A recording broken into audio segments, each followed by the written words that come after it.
काय तफावत राहते हे बघणं अतिशय महत्त्वाचं असेल। स्ट्रॉंग रूम मधून थेट आपण तुमच्यापर्यंत ही सर्व अपडेट पोहोचवतोय।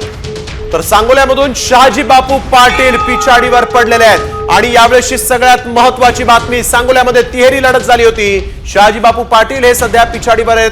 शेकापच्या देशमुखांनी आता इथं मात्र नेमका काय घोळ केलेला आहे पाहणं देखील तितकंच महत्त्वाचं। वडाळ्यामधून कालिदास कोळंबकर 7व्यांदा निवडणूक लढवतायत आणि ते देखील इथं आघाडीवर असल्याचं दिसतंय।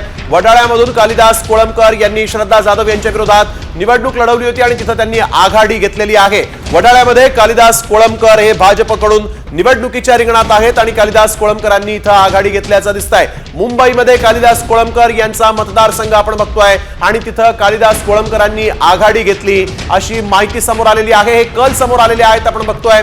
यावेळेस वडाळ्यामधून कालिदास कोळंबकर यांनी आघाडी घेतली आहे। निश्चितच या क्षणाच्या या सर्व महत्त्वाच्या लढती वडाळ्यातून कालिदास कोळंबकर हे सध्या आघाडीवर असल्याचं बघायला मिळतंय। तर आपण जर बघितलं तर बीडमध्ये धनंजय मुंडे हे देखील आघाडीवर असल्याचं बघायला मिळतंय। तर काही महत्त्वाच्या लढती आपण बघू शकतोय। एनसीपीचे शरद पवार यांचे राजेसाहेब देशमुख हे सध्या बीडमध्ये पिछाडीवर आहेत।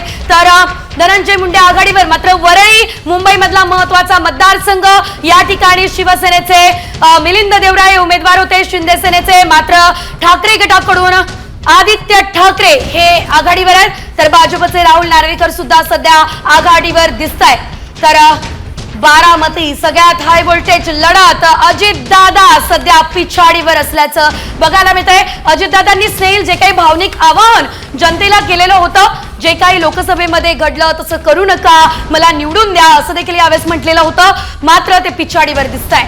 अगदी आणि आपण बघतोय दैसरमधून मनीषा चौधरी देखील आघाडीवर आहेत। यावेळेसची एक महत्त्वाची बातमी आपण बघतोय, मनीषा चौधरी या दैसरमधून आता दिंडोशीमधून सुनील प्रभू आघाडीवर आहेत। सुनील प्रभू ठाकरे गटाचे नेते सुनील प्रभू आता आघाडीवर आहेत दैसरमधून।